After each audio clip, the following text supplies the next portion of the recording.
সময়কে ধরা যায় না, ছোঁয়া যায় না, শুধু অনুভব করা যায় তার অপ্রতিরোধ্য গতি। এটি এমন এক ধারা যা শুরু থেকেই প্রবহমান এবং চিরকাল থাকবে। আমাদের জীবনের প্রতিটি মুহূর্তে নিজের উপস্থিতি জানান দিয়ে যায়।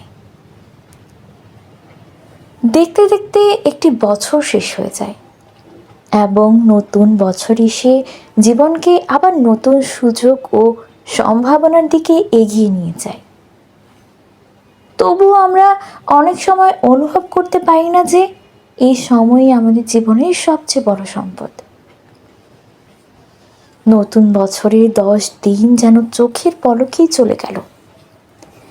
এই অনুভূতি আমাদের মনে করিয়ে দেয় যে সময়ের ধ্রুবতা ও অস্থিরতা আমাদের জীবনকে প্রতিনিয়ত গড়ছে।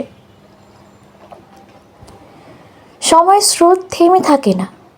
যে মুহূর্তটিতে আমরা দাঁড়িয়ে আছি সেটি ঠিক পর মুহূর্তে অতীত হয়ে যায়। এটি আমাদের শেখায় যে জীবনের প্রতিটি ক্ষণ অমূল্য এবং সেটিকে যথাযথভাবে ব্যবহার করাই বুদ্ধিমানের কাজ। সময়ের এই অগ্রগতি আমাদের জীবনের কাঠামো তৈরি করে। এটি আমাদের আনন্দের মুহূর্ত দেয়, আমাদের কষ্টের সঙ্গে পরিচয় করায় এবং আমাদের ভবিষ্যতের দিকে এগিয়ে যেতে প্রেরণা দেয়। নতুন বছরের এই কয়েকটি দিন আমাদের স্মরণ করিয়ে দেয় যে সময় কখনো আমাদের জন্য অপেক্ষা করে না। আমরা যদি সময়কে অবহেলা করি তবে তা আর ফিরে আসে না। অতএব আমাদের উচিত প্রতিটি মুহূর্তকে গুরুত্ব দেওয়া, প্রতিটি দিনকে সার্থক করা এবং আমাদের স্বপ্নগুলোকে সময়ের সঙ্গে তাল মিলিয়ে বাস্তবে রূপ দেওয়া। জীবন খুবই সংক্ষিপ্ত এবং সময়ের স্রোত খুবই দ্রুত।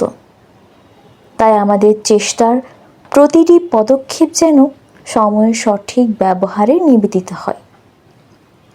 এভাবেই সময় আমাদের জীবনের প্রতিচ্ছবি হয়ে ওঠে, আমাদের ভালো মন্দ, হাসি কান্না এবং স্বপ্নের সাথী। সময়কে উপলব্ধি করা মানেই জীবনকে উপলব্ধি করা এবং এর প্রতিটি অমূল্য মুহূর্তকে ধরে রাখাই আমাদের সার্থকতা। বাংলার একটা প্রবাদ আছে, সময় এবং স্রোত কারোর জন্য অপেক্ষা করে না। তাই নিজের সময়কে মূল্য দিতে শিখুন। প্রতিটি কাজ সময়েই করুন। পরবর্তীতে করবেন ভেবে তা জমিয়ে রাখবেন না। মনে রাখবেন, সময় আপনার জন্য অপেক্ষা করবে না।